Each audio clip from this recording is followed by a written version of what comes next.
हाँ जी, नमस्कार साथियों। कैसे हैं आप सब? पढ़ाई कैसी चल रही है आपकी?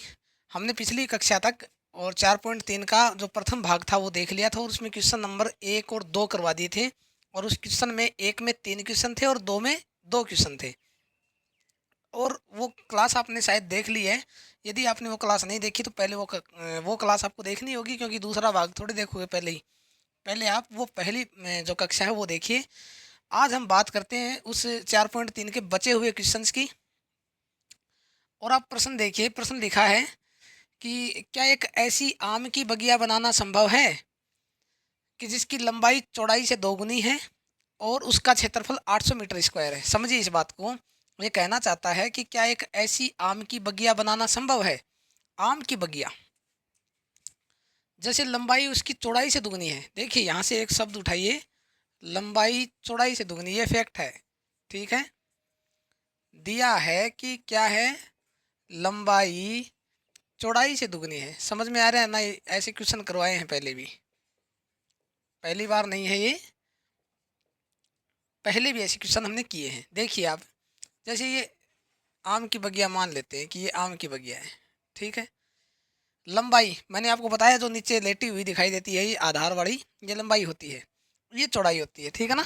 जैसे इस बोर्ड को आप देख रहे हो तो ये वाली इसकी लंबाई है और ये चौड़ाई है, ऐसे दिखाई दे रही है आपको। ठीक है, अच्छा ये बताएं, ये शर्त अपने को देता है कि लंबाई जो है वो क्या है, चौड़ाई से दोगुनी है।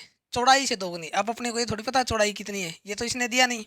एक चीज़ और दी इसने, इसका क्षेत्रफल जो है, क्षेत्रफल जो है वो 800 मीटर स्क्वायर है। 800 मीटर स्क्वायर। अच्छा ये आयत है और आयत का क्षेत्रफल अपने को पता तो है कि लंबाई गुना चौड़ाई होती है। आयत का क्षेत्रफल क्या होता है? लंबाई गुना चौड़ाई। लेकिन निकालें कैसे? निकालें तो तब ना जब अपने पास चौड़ाई हो या लंबाई हो। अपन क्या करेंगे, यहाँ से देखें, लिखा है कि लंबाई चौड़ाई से दोगुनी है। ये लंबाई जो है ये इससे दोगुनी है। ठीक है ना? ये मान लीजिए कि 10 होती तो ये कितनी होती? 20 होती। क्यों? क्योंकि इससे दोगुनी है। ये 20 होती तो ये 40 होती। क्यों? इससे दोगुनी है। समझ गए ना आप इस बात को? अपने को ये संख्याएं तो मान नहीं सकते, अपने मन से थोड़ी मानेंगे कि क्या ये हो सकती है, 10 है वो तो, या 20 है। इसलिए हम क्या मानेंगे, हम मानेंगे कि चौड़ाई जो अक्स है, एक व्यंजक मानेंगे कि चौड़ाई क्या है, अक्स है। उस हिसाब से पता लग जाएगा कि ये दो गुनी है तो ये 2x हो जाएगी। चौड़ाई कितनी हो जाएगी? ये दो गुनी है तो दो गुनी हो जाएगी, क्या 2x हो जाएगी। समझ गए ना आप इस बात को? समझिएगा, यहाँ से लिखेंगे, माना बगिया की, ये बगिया मान लीजिए, कुछ मान लीजिए, या सीधा लिख दीजिए, माना की चौड़ाई x है। बस सीधा लिख दीजिए, माना की चौड़ाई जो है वो क्या है, x है। अब हमने चौड़ाई को x मान लिया तो लंबाई कितनी हो गई? तब या तब लंबाई कितनी हो गई? दो गुणा x, और कितनी हो गई? 2x हो गई। समझ में आ गया आपको? 2x हो गई। अब अपने को एक चीज़ दी इसने, क्षेत्रफल। इसका क्या दिया? क्षेत्रफल दिया है। क्या होता है क्षेत्रफल? आयत का क्षेत्रफल क्या होता है, ऐसे लिखता हूँ मैं इसको, लंबाई गुणा चौड़ाई इज इक्वल टू, यानी कि बराबर है किसके? आयत के क्षेत्रफल के। किसका क्षेत्रफल होता है ये? आयत का क्षेत्रफल होता है। सही है कि गलत है? सही है ना? लंबाई गुणा चौड़ाई आयत का क्षेत्रफल होता है। लंबाई कितनी? लंबाई कितनी आई? 2x आई, और गुणा में चौड़ाई कितनी? x आई, बराबर में 800। ठीक है, 800 मीटर स्क्वायर, मीटर की स्क्वायर है, क्योंकि ये 20 मीटर होता है, ये 10 मीटर होता है, तो 20 दाए 200 मीटर, और मीटर गुणा होके मीटर स्क्वायर हो जाता है। ये ज़्यादा दिमाग लगाने की ज़रूरत नहीं है आपको। ठीक है ना? 2x को x से गुणा करें, 2x को x से गुणा करें, तो मैंने आपको कई बार समझाया, पिछले वाले क्वेश्चन में बताया था कि x और x आपस में गुणा होंगे, ये x और ये x आपस में गुणा होंगे, और आगे आ गया 800। तो x के ऊपर भी एक घात है और इसके ऊपर भी एक घात है, आधार समान हो तो गुणा में घातें जुड़ जाती हैं। ये क्या बन जाएगा? 2x² बन जाएगा। क्या बन जाएगा? 2x², और आगे आ गया 800 मीटर स्क्वायर। यहाँ से ये 2 है, भाग में जाएगा, गुणा में है, भाग में चला जाएगा, इधर बचेगा एक्स स्क्वायर 800 बट्टे 2 मीटर स्क्वायर। यहाँ से जब भाग जाएगा 800 में 2 का भाग देंगे तो 2 का भाग करने का मतलब आधा करना। एक्स स्क्वायर का मान आ गया अपने पास 400 मीटर स्क्वायर। क्या आ गया? एक्स स्क्वायर का मान आ गया 400 मीटर स्क्वायर। चलिए बताएं, आप यहाँ कर देते हैं। जब ये मान आया है एक्स स्क्वायर बराबर 400 मीटर स्क्वायर, यहाँ से स्क्वायर हटाएंगे, ये जो वर्ग लगा है इसको हटाएंगे तो उधर भेजेंगे। तो ये वर्ग जो है, हमने पिछले क्वेश्चन में भी ऐसा क्वेश्चन किया था कि जब वर्ग को उधर भेजा था वो हो गया था अंडर रूट। क्या आ गया? इसके ऊपर लग जाएगा अंडर रूट। ठीक है, अब आप ये देखें 400 का वर्गमूल क्या होता है। ठीक है, 400 का वर्गमूल क्या होता है आपको देखिए, मैंने कई बार समझाया, कई बार कहा है कि आप वर्गमूल उंगलियों पे याद रखें। 30 तक तो स्क्वायर याद रखें कि 7 का 49, 5 का 25, 6 का 36, 8 का 64, ऐसे करके आप जो है वो सारे याद करें। 30 तक को याद होने चाहिए आपके। एक क्यूब भी, जैसे 2 है, 2 के ऊपर 3 घात, इसको क्यूब बोलते हैं। ये 2 3 बार गुणा हुआ है इसका, यहाँ पे इसका मतलब है 2 3 बार गुणा है। 3 के ऊपर क्यूब, इसका मतलब 3 3 बार गुणा है। ऐसे करके ये आपको कम से कम 20 याद होने चाहिए। ठीक है ना। 2 की क्यूब सीधा बताएं 8 होता है, 3 की क्यूब सीधा बताएं 27 होता है, 3 तिया 9, 9 तिया 27, ऐसे करके ना देखें, सीधा आना चाहिए। यहाँ देखते ही पता लग जाना चाहिए था कि 400 का वर्गमूल ये होता है। फिर भी यदि आपको नहीं आता है तो चलिए इसको निकालते हैं। कैसे निकालेंगे? गुणनखंड करके निकालेंगे। ठीक है ना, गुणनखंड करेंगे। 400 का गुणनखंड करें, 400 की गुणनखंड 2 से काटेंगे इसे, यानी भाग देंगे। 400 में 2 का भाग देंगे, कितनी बार जाएगा? 200 बार जाएगा। 200 में 2 का फिर भाग देंगे, 100 बार जाएगा। इस 100 में भी 2 का भाग चला जाएगा, कितनी बार जाएगा? 50 बार। इस 50 में भी चला जाएगा 2 का भाग, कितनी बार? 25 बार। क्या इस 25 में चला जाएगा 2 का भाग? नहीं जाएगा, 5 का ही जाएगा, केवल 5 का जाएगा, कितनी बार? 5 बार। इस 5 में 5 का ही जाएगा, कितनी बार? 1 बार। अब आप यहाँ पर एक चीज़ देखें, जोड़े बनाएं, 2 2 के जोड़े ये बन गए और ये जोड़े बन गए। इनमें से एक एक ले लीजिए, एक एक। इस 2 में से एक 2 ले लिया, इस 2 में से एक 2 ले लिया, और इस 5 में से एक 5 ले लिया। ठीक है, 5 दूनी 10, 10 दूनी 20, कितना आ गया? 20। यानी कि ये जो स्क्वायर है 400 का वर्गमूल क्या होता है? 20 होता है। इसका कहने का मतलब ये है कि 20 को यदि आप 20 से गुणा करोगे 400 आ जाता है। ठीक है ना, 20 को 20 से गुणा करोगे तो 400 आ जाता है। इसका मतलब ये है कि x बराबर अंडर रूट में 400 को हम लिख सकते हैं 20 की स्क्वायर। क्या लिख सकते हैं? 20 की स्क्वायर लिख सकते हैं ना। 400 को क्या लिख सकते हैं? 20 की स्क्वायर लिखा जा सकता है। क्यों लिखा? क्योंकि अपने को स्क्वायर से अंडर रूट काटना है। स्क्वायर से अंडर रूट काट देंगे, ये काट दिया अंडर रूट। ठीक है, और x का मान आ गया 20 मीटर। x का मान क्या आ गया?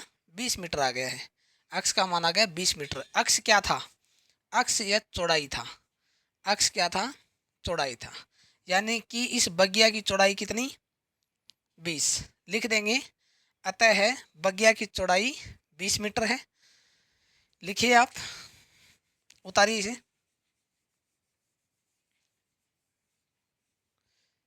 देखिए एक बार आप, यहाँ लिख देता हूँ। अतः है बगिया की चौड़ाई क्या आई? 20 मीटर। बगिया की चौड़ाई 20 मीटर आ गई है तो लंबाई कितनी आएगी? अतः है लंबाई कितनी है? 2x है। सही है, 2x है। और 2x का मान रखेंगे 20, और 20 को इससे गुणा करेंगे तो 40 मीटर। समझ में आया आपको ये क्वेश्चन? सरल सा क्वेश्चन है, उतारिए आप इसे। अब क्वेश्चन नंबर 4 पे चलते हैं। 2 क्वेश्चन और बचे आपके इसके। चलिए बच्चों, देखिए क्वेश्चन नंबर 4 पढ़ें आप। लिखा है कि 2 मित्रों की आयु का योग 20 साल है और उनकी 4 साल पहले उनकी आयु का गुणनफल 48 था, 48 था। तब उनकी वर्तमान आयु ज्ञात करें। दोबारा देखें कि 2 दोस्त हैं और उनकी आयु का योग बनता है 20। क्या बनता है? 20 बनता है। उनकी आयु का योग बनता है 20। अब वो कैसे भी बन सकता है, एक दोस्त 12 का हो, दूसरा 8 का हो, तो भी 20 बनता है।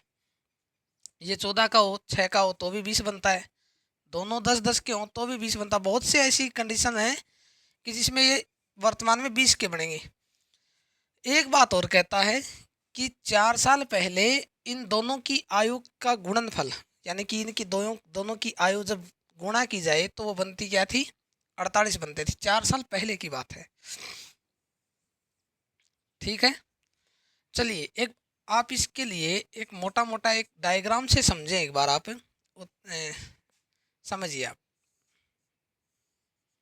जैसे ये बीच वाला जो समय है इसको मैं वर्तमान कहता हूँ, ये वर्तमान है, और आगे जो आएगा वो भविष्य है।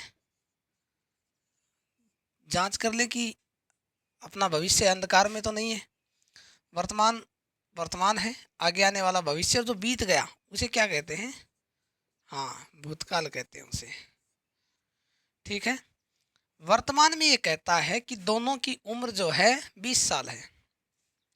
अपने को पता नहीं है, हम मान लेते हैं कि पहला दोस्त एक्स है, दूसरा वाई है, यानी कि एक दोस्त तो एक्स है, एक वाई है। एक व्यक्ति, एक बच्चा एक्स है, दूसरा वाई है। कहता है कि इनके दोनों की वर्तमान जो उम्र है वो 20 साल है। ये सही लिखा कि गलत लिखा, ये बताएं आप।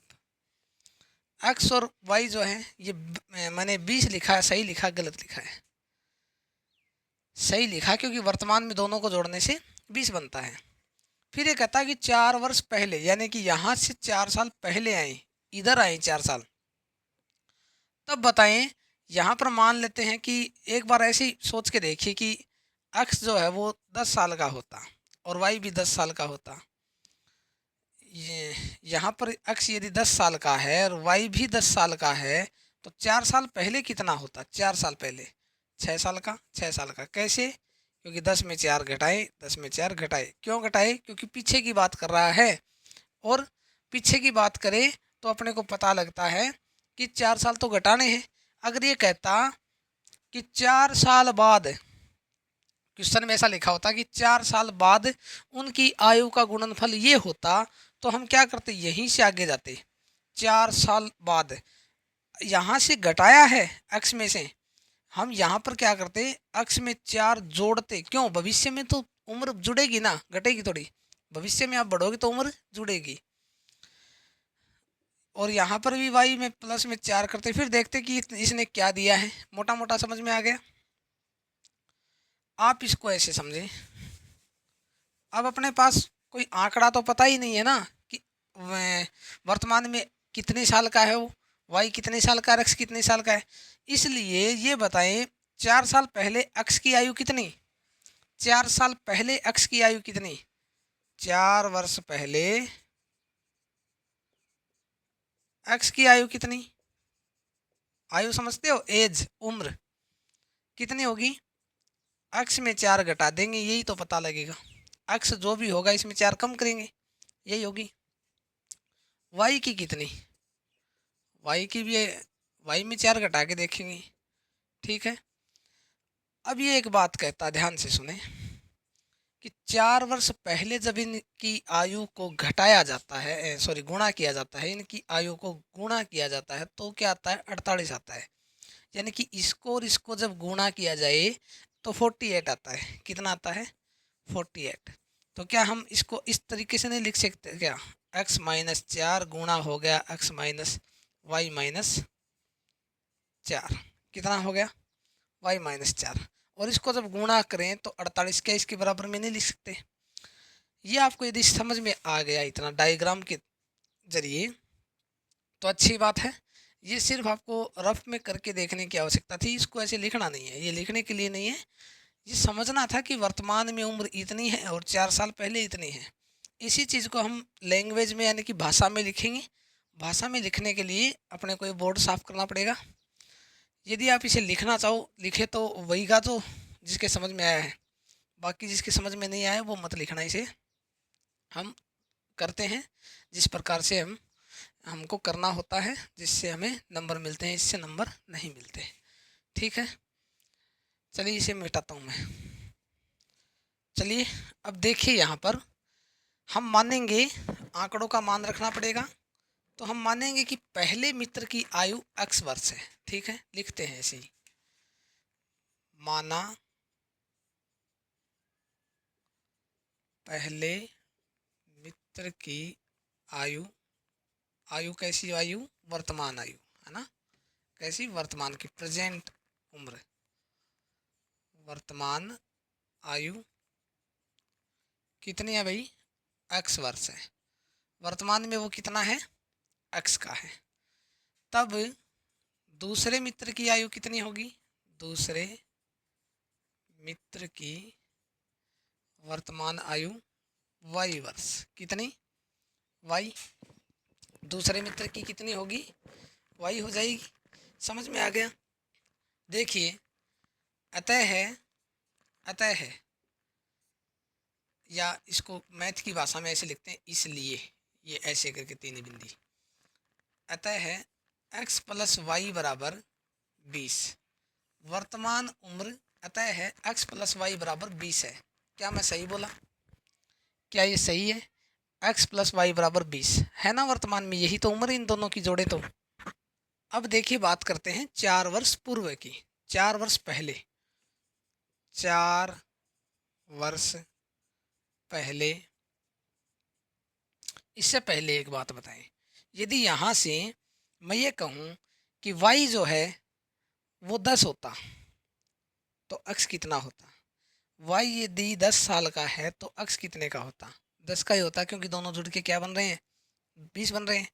यदि y या इनमें से कोई एक, x मान लीजिए कोई भी एक इनमें से कोई 8 साल का होता तो दूसरा कितना होता, 12 का होता। क्यों, क्योंकि आप 20 में से घटा के देख रहे हो, 20 में से घटा के देख रहे हो ना।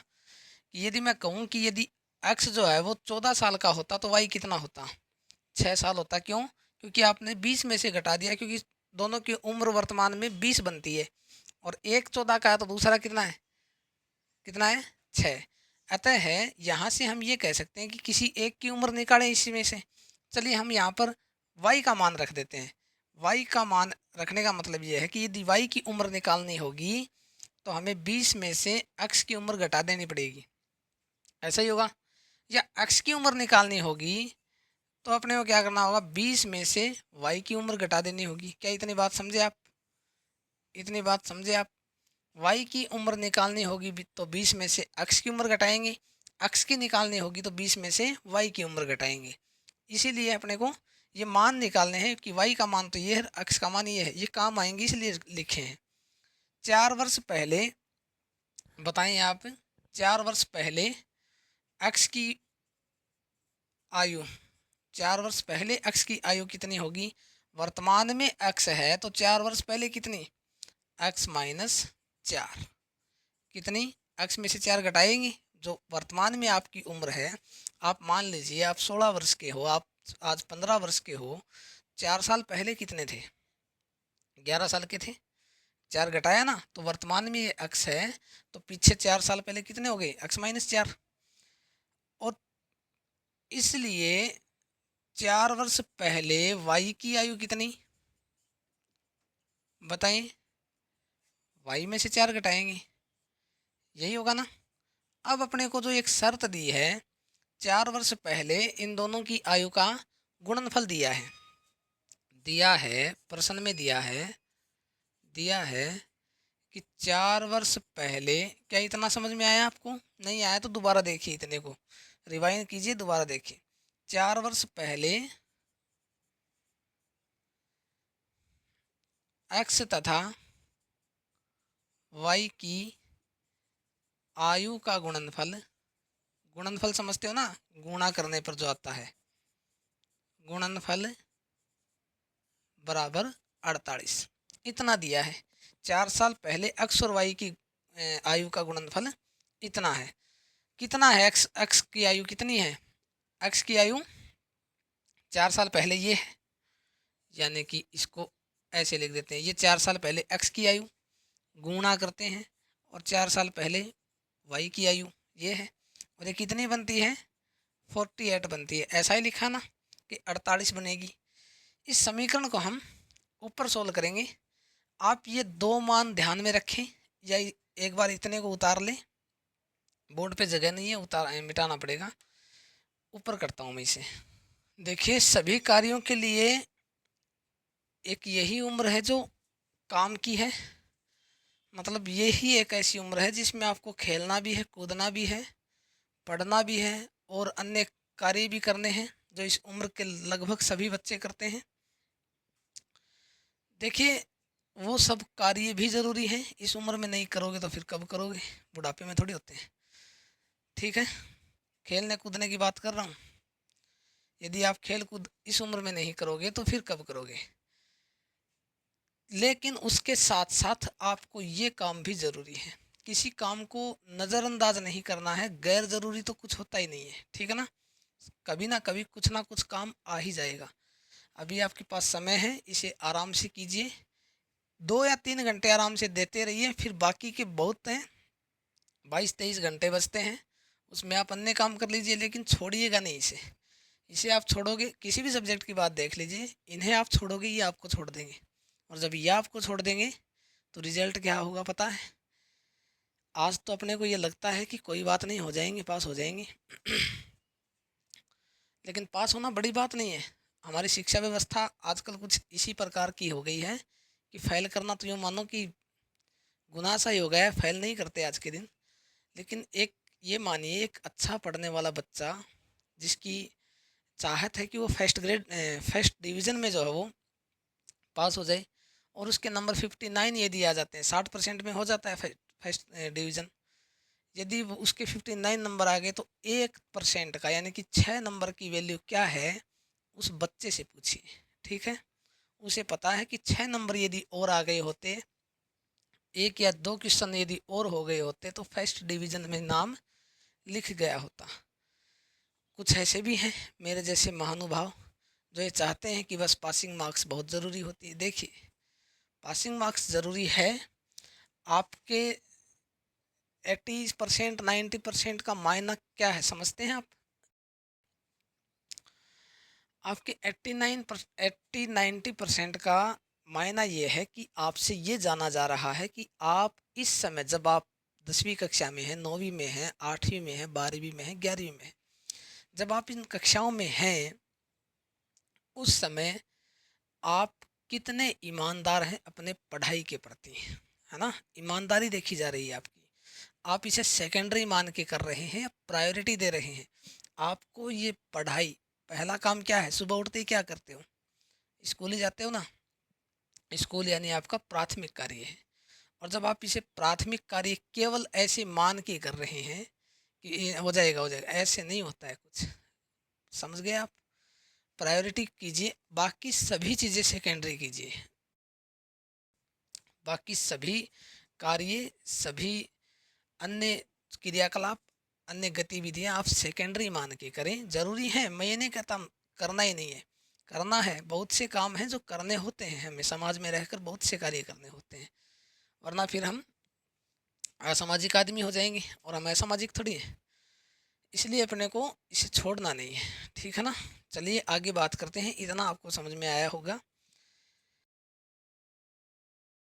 ये समीकरण है, यहाँ से आप गुणा करें। ये दो संख्याएं हैं, अपने को दो दिखाई दे रही हैं, दो इसके अंदर, दो इसके अंदर, लेकिन ये है क्या, एक एक ही है ना। मैंने पहले भी बताया था कि 10 में यदि 4 घटाओगे तो 6 बन जाएगा, संख्या तो एक ही है। यहाँ पर 10 में 4 घटाओगे तो 6 बच जाएगा, संख्या तो एक ही है। इनको गुणा करना है, यहाँ लिखता हूँ x-4 गुणा में y-4 और बराबर में लिख दिया 48। आप वो चीज़ ज़रूर याद रखिए जो हमने वहाँ पर, एक तो x का मान निकाला था और उसमें आया था अपने 20 माइनस का y, और एक निकाला था y का जिसमें आया था 20 माइनस का x। ये दो मान आए थे अपने, इनमें से किसी भी एक का मान रखना होगा। अच्छा एक बात बताएं, इसके अंदर गुणा करना है x को y से, कीजिए।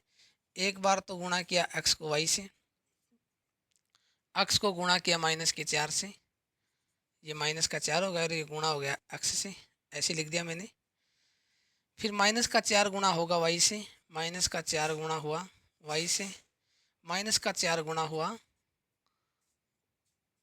-4 से, आगे 48 है। चलिए इनको गुणा करते हैं, देखते हैं क्या बनता है समीकरण।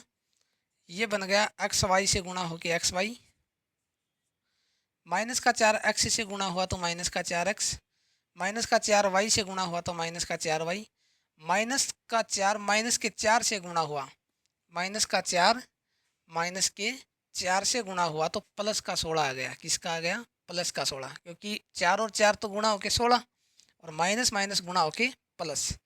और आगे है 48। ये क्या बचा?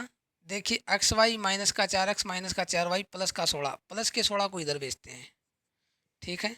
बाकी का ऐसा कैसा लिखते हैं? एक्स वाई, हाँ, X Y minus 4x minus में 4y बराबर में 48 माइनस 16, ऐसे लिख दिया। अब ये समीकरण बचा। आगे लिखें x Y minus 4x minus 4y बराबर में 32, बराबर में 32, बराबर में 32, ठीक है। आप इसे मान लीजिए समीकरण 3, और वो जो हमने x और y के मान लिखे थे इसमें इसको समीकरण 1 नाम दीजिए, इसको समीकरण 2 दे दीजिए, लिख दीजिएगा वहाँ। कोई बड़ी बात नहीं है। आप ये सोचो कि पहले तो नहीं करवाया, ऐसे क्या हो गया, कोई बड़ी बात नहीं है, सीधा लिख दीजिए y का मान रखने पर, या फिर वैसे लिखोगे तो थोड़ा अच्छा लगेगा और कोई ज़्यादा फर्क नहीं पड़ता है। यहाँ पर ये समीकरण 3 बन गया। समीकरण वो चीज़ होती है, समीकरण क्या होता है ये देखिए, मैंने बहुत बार क्लासों में बताया कि बच्चों के कन्फ्यूज़न रहता है कि समीकरण नाम क्या है, क्या होता है समीकरण। समीकरण एक ऐसी अवस्था होती है, अंकों की बीजीय व्यंजकों की एक ऐसी अवस्था होती है जिसका आगे जो है वो सॉल्यूशन नहीं हो पाता है। इसका आगे कुछ हो सकता है क्या? जब तक इसमें कोई एक चीज़ y का मान यहाँ रखेंगे या x का मान यहाँ रखेंगे, जब तक इसका हम कुछ आगे सोल्यूशन मान नहीं रखेंगे तब तक ये ऐसे ही पड़ा रहेगा, इसका कोई सोल्यूशन नहीं है। इसलिए इसको नाम दे दिया गया समीकरण। वो भी तो समीकरण है। यदि यहाँ पर y का या x का किसी भी एक का मान यदि नहीं होगा तो क्या है, अपन इसको आगे नहीं कर सकते, इसलिए इसका नाम दे दिया गया समीकरण, ठीक है। चलिए अब हम इसे मिटा देते हैं। यहाँ से देखें आप, हम y का मान रखेंगे, y का मान समीकरण 2 से रख देंगे, या फिर आप x का रखोगे तो समीकरण 1 से रख दो, कोई भी फर्क नहीं पड़ता। मैं y का मान रखता हूँ, आप x का मान रख के देखना करके कि आपका भी समीकरण जो है वो सॉल्यूशन इसी प्रकार होता है क्या, ठीक है। मैं लिखता हूँ y का मान समीकरण 2 से, समीकरण 2 से समीकरण 3 में रखने पर, कौन से में रखेंगे? समीकरण 3 में रखने पर, ठीक है। रखें, जहाँ जहाँ y है वहाँ वहाँ y की जगह क्या मान है y का? 20 माइनस एक्स, ये रख देंगे। समीकरण x Y minus 4x minus 4y और बराबर 32, यही है ना समीकरण। अब यहाँ इसकी जगह मान रखेंगे, उधर रखता हूँ मैं। देखिए यहाँ पर y की जगह y का मान रखेंगे तो ये आएगा x, y की जगह रखेंगे 20 माइनस एक्स, गुणा में हो गया 20 माइनस एक्स। क्या किया समझे क्या आप? x है और y की जगह रख दिया 20 माइनस एक्स, ठीक है। फिर माइनस, आगे वाला माइनस 4 और x की जगह x ही आएगा क्योंकि y का मान रखना है। फिर आगे माइनस का 4,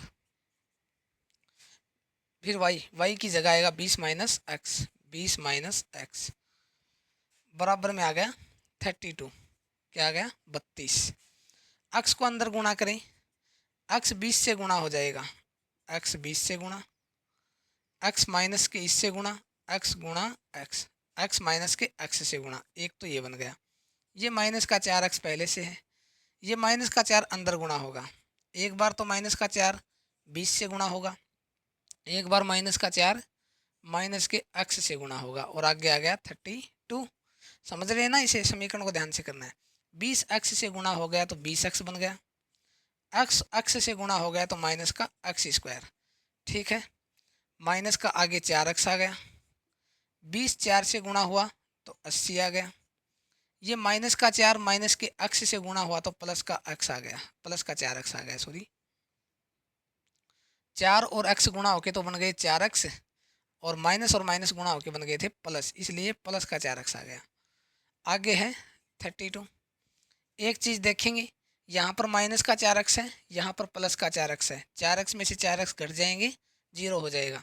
इधर बचेगा 20x minus x square, 4x cut गया, माइनस का 80 बचा है और आगे बचा है 32। इतना समझे? आप देखें माइनस के 80 को या तो उधर भेज दीजिए या फिर आप 32 को इधर बुला लीजिए, एक ही बात है। क्या करोगे, एक बार माइनस के 80 को उधर भेज देते हैं ना, सरल रहेगा आपके लिए। माइनस का एक्स स्क्वायर और 32 ये पहले से है, माइनस का 80 उधर गया तो ये प्लस का हो गया। ये आ गया अपने पास 20x माइनस एक्स स्क्वायर और 32 और 80 कितने हो गए, 112 हो गए। ये देखिए अपने को एक बार ऐसे करते हैं, माइनस अब 112 को इधर लेते हैं, 20x minus x square minus का 112 इज इक्वल टू 0। समीकरण बन गया ये समीकरण बन गया। बोर्ड अपना छोटा है इसलिए अपने को बार बार मिटाना पड़ता है, लिखना पड़ता है। इतना लिखिए आप, इसके आगे चलते हैं। फिर देखिए इससे आगे करते हैं। लिखा अपन ने 20x माइनस में एक्स स्क्वायर माइनस में 112 यानी कि 112 बराबर 0। देखिए अपने को ये किस पद्धति में लिखना होता है, अपने को ये इस टर्म में लिखना होता है, a x square plus b x plus c is equal to 0। ऐसे लिखना होता है ना कि कोई संख्या है 1 2 3 5 8 कुछ भी, उसके साथ x होगा। कोई संख्या है 1 2 8 10 5 कुछ भी, उसके साथ एक्स स्क्वायर होगा। यानी कि लाइन के पहले छोर पर एक्स स्क्वायर आएगा। समझ गए आप? इस लाइन के इस समीकरण के पहले छोर पर एक्स स्क्वायर आएगा। यहाँ पर तो एक्स स्क्वायर बीच में है, यानी कि उल्टा पुल्टा हो रहा है। जिसे पहले होना चाहिए वो तो बीच में है, और जिसे बीच में होना चाहिए था, इस 20x को बीच में होना चाहिए था, ये पहले है। इसको इसी आधार पे कर देंगे। ये माइनस का एक्स स्क्वायर है, इसको इधर ले आएंगे, ये हो गया माइनस का एक्स स्क्वायर। चिन्ह साथ लाना है, एक्स स्क्वायर अकेले को मत लेना। माइनस का एक्स स्क्वायर है तो माइनस का आएगा। ये देखिए 20x है, प्लस का है, इसलिए इसके आगे लिख देंगे प्लस का 20x। समझे क्या इस बात को? प्लस का 20x है तो प्लस का 20x लिख दिया, और आगे वाला माइनस का 112 ऐसा का ऐसा रहेगा, क्योंकि ये सी है, इसके आगे कोई भी अन्य व्यंजक नहीं है, एक्स वाई जेड केवल सी है, यानी कि एक संख्या है। ये वास्तविक संख्याएं होती हैं ए बी सी। हमने जब प्रश्नावली स्टार्ट की थी तभी बताया था मैंने कि ए बी और सी ये वास्तविक संख्याएं होती हैं, वास्तविक संख्याएं। ठीक है, चलिए अब क्या करना है, अपने को यहाँ से माइनस को रिमूव करना है। ठीक है, माइनस को हटाना है। माइनस कैसे हटे? माइनस एक ही कंडीशन में हटे कि जब यहाँ पर हम माइनस का भाग दे दें। सर माइनस को हटाना क्यों है? माइनस को इसलिए हटाना है क्योंकि हमें ये इस कंडीशन में रखना है, तो यहाँ पर ये प्लस में है और अपने को ये प्लस रखना है, इधर वाला माइनस नहीं रखेंगे। माइनस को हटाने के लिए माइनस का भाग दिया जाएगा। जहाँ जहाँ माइनस का भाग जाएगा तो जो माइनस है वो प्लस हो जाएगा, जो प्लस है वो माइनस हो जाएगा। समझे? ये माइनस का एक्स स्क्वायर ये प्लस का हो जाएगा, वो प्लस का 20x है ये माइनस का 20x हो जाएगा, और माइनस का 112 है वो प्लस का 112 हो जाएगा। इतना समझे आप? यहाँ इतना सा लिख भी देना, एग्जाम में नहीं लिखना है ये, ठीक है, केवल ध्यान रखना है। माइनस का भाग देने पर, माइनस का भाग देने पर यहाँ पर ये समीकरण है माइनस एक्स स्क्वायर, इसमें माइनस का चिन्ह का भाग दे दिया। माइनस के चिन्ह का भाग देने का मतलब है माइनस के एक का भाग दे रहे हैं। एक में मतलब किसी भी संख्या में एक का भाग देने से कोई परिवर्तन नहीं होता है, इसलिए माइनस के एक का भाग दे दीजिए या माइनस का भाग दे दीजिए सीधा सीधा ही। ये प्लस का 20x है, इसमें माइनस का भाग, और माइनस का 112 है, इसमें माइनस का भाग, और आगे 0, दोनों तरफ ही दिया जाता है। ठीक है, चलिए यहाँ से देखिए चिन्ह चेंज हो जाएंगे, ये कट जाएगा इससे, ये इससे कटेगा नहीं, ये आपस में लड़ेंगे तो माइनस बचेगा। इधर तो आ जाएगा एक्स स्क्वायर, ये हो जाएगा माइनस का 20x, ये हो जाएगा प्लस का 112 is equal to 0, is equal to 0। यदि आपको इतना समझ में आया है तो फिर आगे चलते हैं। यदि आपको यहाँ तक कोई दिक्कत है, परेशानी है, इरिटेट हो रहे हैं, तो एक बार पुनः इस क्वेश्चन को पढ़िए, पुनः करने की कोशिश करें। भागना नहीं है, युद्ध क्षेत्र से भागना रणवीरों की पहचान नहीं होती है। समझे ना आप? देखिए यहाँ से अब आगे चलते हैं। अब इसकी जांच करेंगे हम कि क्या इसके कोई द्विघात, इसके कोई मूल भी हैं या नहीं है। हम चेक करते हैं ना कि इसके कोई मूल हैं या नहीं। यदि हम एक्स और वाई के मान तो निकाल रहे हैं, क्या पता इसके कोई मान हो या ना हो, इसलिए पहले चेक कर लेते हैं कि क्या इसके कोई वास्तविक मान होंगे या नहीं होंगे। तो यहाँ पर एक बात बताएं, x square minus 20x plus 112, यहाँ पर ए बराबर क्या 1, बी बराबर कितना है -20 और सी का मान कितना है 112। ये मान है ना, ए की जगह 1 है, इसको 1x स्क्वायर भी कह सकते हो, बी की जगह -20, सी की जगह 112। और अपन चेक कैसे करते हैं, जांच कैसे करते हैं, और अपन जो है वो जांच करते हैं इस तरीके से करते हैं कि बी स्क्वायर माइनस 4ac, ऐसे ही करते हैं ना, पीछे वाले क्वेश्चनों में किया है। बी का स्क्वायर करें माइनस के 20 का स्क्वायर करें -4, -470 वाला, और ए सी, ए का मान 1 है यानी कि इसको गुणा कर दिया 1 से, सी का मान 112 है, कीजिए 112 से, 20 का स्क्वायर हो गया है 400। ठीक है, ये आप समझ गए हैं कि 20 का स्क्वायर 400 होता है। और 4 एकम 4, या 112 को 1 से गुणा करें 112 हो गया, 112 को 4 से गुणा करोगे तो 448 आएंगे शायद, 4 दूनी 8, 4 एकम 4, 4 एकम 4, इतना ही आएगा। यानी कि ये जो मान आया है ये क्या आया है, ये क्या आया है माइनस का 48, यानी कि माइनस का 48 आया। हमने जो शर्तें पढ़ी हैं, शर्त 1, शर्त 2, शर्त 3, उसमें आप देखें, याद करें, रिकॉल करें माइंड से कि जब बी स्क्वायर माइनस 4ac का मान कम आ जाता है, 0 से छोटा आ जाता है, उस कंडीशन में क्या होता है, कौन सी कंडीशन है, 1 नंबर वाली है ना।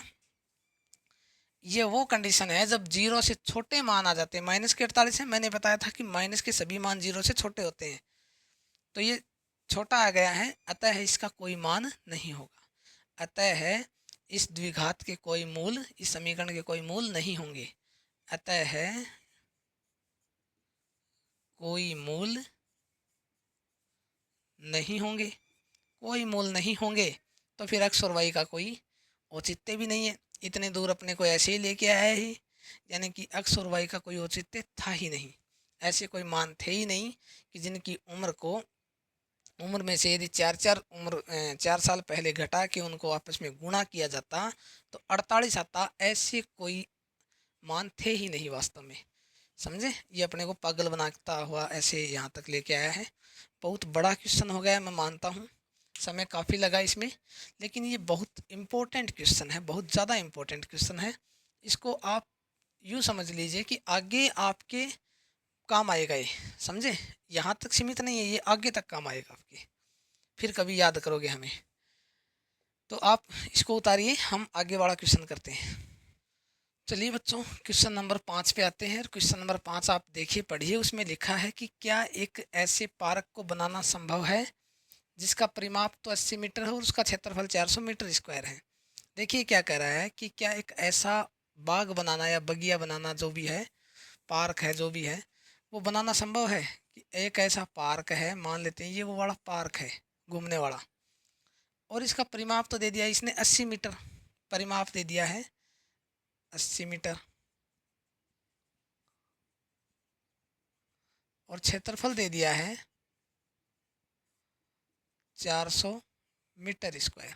ठीक है, क्या एक ऐसा बनाना संभव है कि जिसका परिमाप, तो परिमाप क्या होता है, देखिए, परिमाप, परिमाप का मतलब है चारों तरफ की भुजाओं का योग, चारों भुजाओं का योग। जैसे ये बोर्ड है, मैं कहता हूँ कि ये एक तरफ ऐसे जो लंबाई है इसकी वो 4 फुट है, और ये जो ऐसे खड़ा है इसकी जो चौड़ाई है, यानी कि ये जो पड़ी दिखाई दे रही है ये लंबाई है, और ये जो खड़ा है इस प्रकार से ये चौड़ाई है। मैं कहता हूँ ये 4 फीट है और ये 3 फीट है, तो इसका परिमाप बताएं क्या होगा। तो मैं कह रहा हूँ कि चारों भुजाओं का योग, 4 ये हो गई तो इसके सामने वाली भी कितनी होगी, 4 ही होगी। ये 3 है तो इसकी 4, इसके सामने वाली 3 ही होगी। तो 4 और 4 8 तो ये हो गई, और 3 और 3 6 ये हो गई, यानी कि 3 और 3 6 ये, और 4 और 4 8 ये, टोटल मिलाए कितनी 14, 14 फुट का क्या हो गया, इसका परिमाप हो गया। यानी कि ये जो बाग है ये भी कोई ऐसे घूम के आया होगा, चारों यहाँ से फीता धरा होगा, उसने फीता रखा होगा यहाँ पर, और जैसे फीता यहाँ से लेके वो चला होगा, ऐसे घूम घूम के यहाँ पे पहुँचा, फिर यहाँ पहुँचा, ऐसे यहाँ पहुँचा, फिर वापस यहाँ आया। जब यहाँ से वो ऐसे चक्कर काट के आया, तब उसे पता लगा कि ये 80 मीटर है, यानी कि परिमाप ये है। ठीक है, फिर उसने इस भुजा को और इस भुजा को अलग अलग पता लगाया, ये भुजा इतनी, ये भुजा इतनी, और उनको आपस में जब गुणा किया तो क्षेत्रफल निकल के आया। समझे आप इस बात को? सीधा सा आप ये याद रखें कि आयत का क्षेत्रफल क्या होता है, पहले ये बताएं आप। आयत का क्षेत्रफल क्या होता है? लंबाई गुणा चौड़ाई, लंबाई गुणा चौड़ाई होता है। अब अपने को तो कुछ पता नहीं कि इसमें क्या लंबाई है और क्या चौड़ाई है, लेकिन इतना पता है, चलिए ऐसे लिखते हैं कि माना माना आयत की लंबाई, आयत की लंबाई कितनी है? x मीटर है। ये जो लंबाई है ये हमने मान ली कि x मीटर है। ठीक है, तो ये जो चौड़ाई है इसे मान लेते हैं कि y मीटर है। अतः है आयत की चौड़ाई कितनी होगी? y metre. ठीक है, अब आप एक बात बताएं, लंबाई गुणा चौड़ाई होता है आयत का क्षेत्रफल, ये तो क्षेत्रफल क्या बनेगा फिर? लंबाई गुणा चौड़ाई, क्षेत्रफल ये बनता है। लंबाई कितनी मानी? x, और चौड़ाई कितनी मानी? y। ये हो गया, और ये कितना है? 400 मीटर स्क्वायर, यही है ना। एक बात और बताएं कि आयत का परिमाप क्या होता है? आयत का परिमाप, इसको एक बार हम यहाँ पर समीकरण 1 नाम दे देते हैं। इतना समझ में आ रहा ना? लंबाई और चौड़ाई माननी है, फिर हमने इसका मान रखा है। आयत का परिमाप होता है 2 गुणा लंबाई प्लस चौड़ाई, 2 गुणा लंबाई प्लस चौड़ाई। लंबाई और चौड़ाई को जोड़कर उसे 2 से गुणा कर दोगे तो परिमाप आ जाता है। एक ही बात है, ये लंबाई है, ये चौड़ाई है, इनको 2 से गुणा क्यों करना पड़ रहा है? 2 गुणा कर देना। 2 से गुणा इसलिए करना पड़ रहा है क्योंकि दो दो भुजाएं हैं, लंबाई 2 बार है, देखिए इधर है तो इधर भी है, चौड़ाई 2 बार है। ठीक है, इसलिए इसे 2 से गुणा किया, लंबाई और चौड़ाई को। ये लंबाई है, ये चौड़ाई है, इनको जोड़िए आपस में और फिर 2 से गुणा कर दीजिए, या फिर यहाँ से फीता रखिए, यहाँ चारों ओर घूम कर नाप लीजिए, बात एक ही है। ठीक है, चलिए आगे देखते हैं। यहाँ पर अपने को पता नहीं तो हमने क्या माना है? 2 गुणा लंबाई मानी है x, और ये माना है y चौड़ाई, और ये मान लिया है परिमाप। और कितना है परिमाप? इसने दिया है 80 मीटर है, ये दिया है। अच्छा एक बात बताएं, 2 गुणा लंबाई प्लस चौड़ाई बराबर 80 मीटर हो गया। यहाँ पर ये 2 जो है इसके गुणा में है, उधर भेजेंगे तो भाग में चला जाएगा। x प्लस वाई बराबर 80/2, और 80 में 2 का भाग दोगे कितना आ जाएगा? 40, यानी कि x प्लस वाई बराबर 40। ठीक है, यहाँ पर किसी भी एक का मान अपने को रखना होगा, यानी कि y बराबर 40 माइनस एक्स लिख सकते हैं। लिख सकते हैं क्या?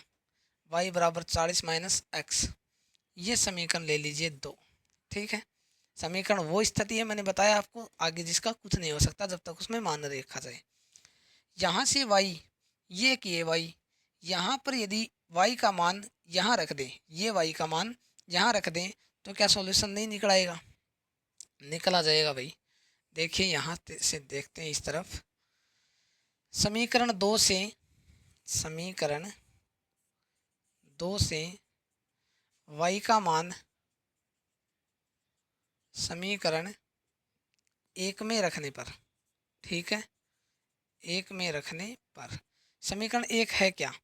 x गुणा वाई बराबर 400 मीटर स्क्वायर। y की जगह हम रखेंगे 40 माइनस एक्स, x गुणा y की जगह रख दिया 40 माइनस एक्स, बराबर में आ गया 400 मीटर स्क्वायर। x को अंदर गुणा करेंगे, एक बार 40 से और एक बार माइनस की x से, तो एक बार तो गुणा हो गया 40 से, और एक बार हो गया x गुणा x, एक बार ये x माइनस के x से गुणा हो गया, आगे लिखा है 400 मीटर स्क्वायर। 40 से जब ये गुणा हुआ तो ये बन गया 40x, और ये इससे गुणा हो गया तो ये बन गया माइनस का एक्स स्क्वायर। ठीक है, माइनस के 400 को इधर ले लेते हैं, 400 को इधर लेंगे माइनस में हो जाएगा 40x माइनस एक्स स्क्वायर, और ये आ गया माइनस का 400, और आगे आ गया 0। भाई उधर से आ ही गया तो बचा क्या फिर 0। इसका उधर करते हैं, थोड़ा सा बचा है। चलिए देखिए बेटा, यहाँ से दोबारा लिखता हूँ मैं एक बार, 40 माइनस एक्स स्क्वायर माइनस 400 बराबर 0। इसको उसी कंडीशन में लिखना है जैसे हम लिखते हैं a x square plus b x plus c, यानी कि द्विघात के समीकरण की तरह से लिखना है। ये एक्स स्क्वायर इधर आना चाहिए, यानी कि माइनस के एक्स स्क्वायर को इधर ले लिया। बी एक्स, ये 40x है भाई, यहाँ पे मैंने x नहीं लगाया, ये आ गया प्लस का 40x, और सी की जगह आ गया माइनस का 400। ये माइनस हटाना है पिछले क्वेश्चन की तरह, तो माइनस का भाग देंगे, तो जहाँ माइनस है वहाँ तो हो जाएगा प्लस, और जहाँ प्लस है वहाँ हो जाएगा माइनस। 400x नहीं है, 40x है। क्या इतना समझे आप? जहाँ माइनस था वहाँ से हट गया, और जहाँ पे नहीं था वहाँ लग गया। ठीक है, ये हो गया समीकरण चेंज। यहाँ से अब इसकी जांच करते हैं कि क्या इसके कोई मान है या नहीं। कैसे करेंगे? बी स्क्वायर माइनस 4ac रख के करेंगे। उससे पहले आप मेरे को यहाँ ये बताएं, ए का मान कितना है? 1 है, सही है। बी का मान कितना है? माइनस का 40 है। सी का मान कितना है? 400 है। ये ऐसे पहले क्वेश्चन में बहुत बार किए हैं, इसलिए मैं ज़्यादा इसमें डिटेल में नहीं जा रहा। मान रखें सीधे सीधे। बी की स्क्वायर यानी कि माइनस के 4 की 40 की स्क्वायर, माइनस में 4 गुणा में है, और गुणा में ए है, ए का मान 1 है, सी का मान 400 है। माइनस के 40 की स्क्वायर आप जब करोगे तो आ जाएगा 1600। कितना हो जाएगा? 1600। और 400 को 1 से गुणा करोगे 400, और 400 को 4 से गुणा करोगे फिर, तो ये हो गया 1600। यानी कि 1600 में से 1600 गए तो 0 बचा।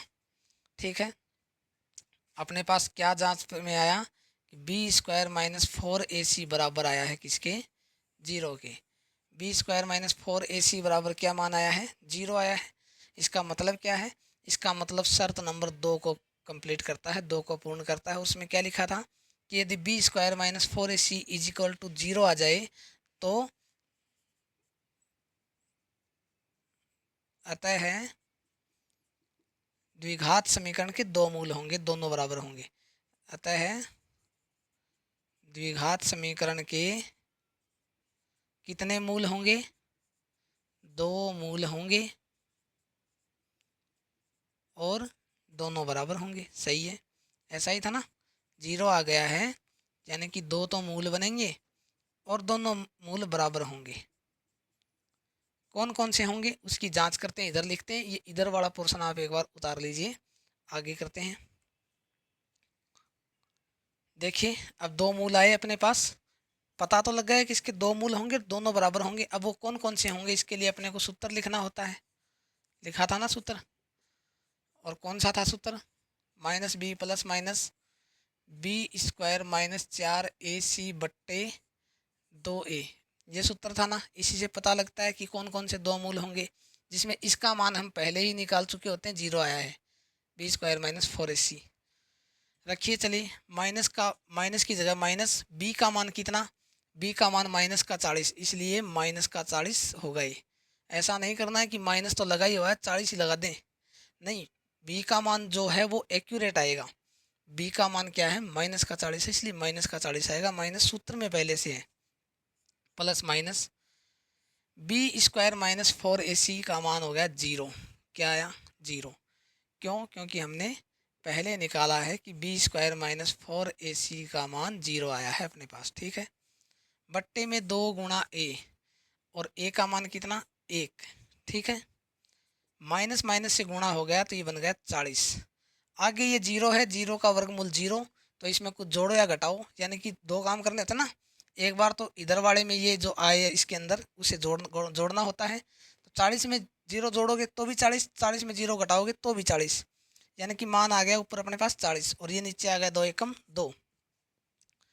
40 में 2 का भाग दोगे तो 20 आएगा। कितना आएगा? 20।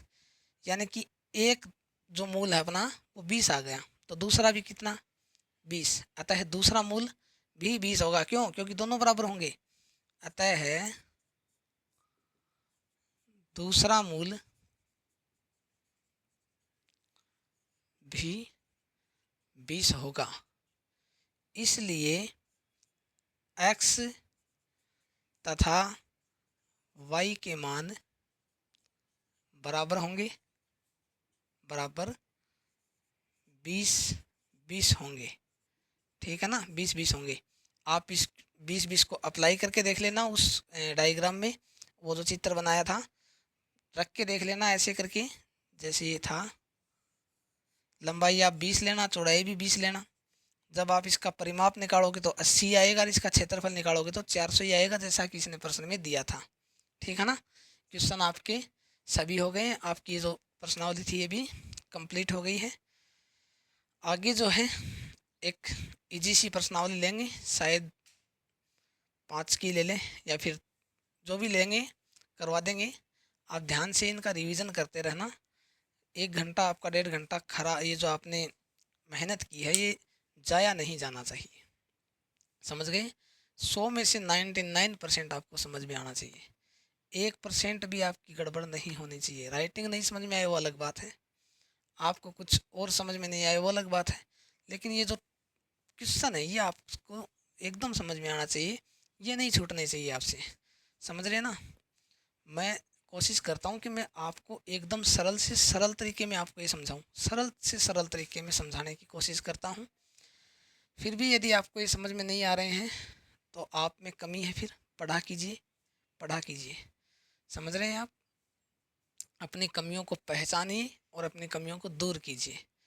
आप बहुत से बच्चे मैं ऐसे देखता हूँ, कक्षा में भी देखता हूँ, वो इस मैथ से बड़े नाराज़ रहते हैं, इस गणित से बहुत नाराज़ हैं, इसको छोड़ देते हैं। जैसी पुस्तक वो पहले दिन लेके आते हैं, आखिरी दिन तक वो पुस्तक एकदम से नई की नई रहती है, खोल के ही नहीं देखते हैं। अरे सारे क्वेश्चन के ट्रिक वो पहले ही 3-4 पेज में दे चुका होता है।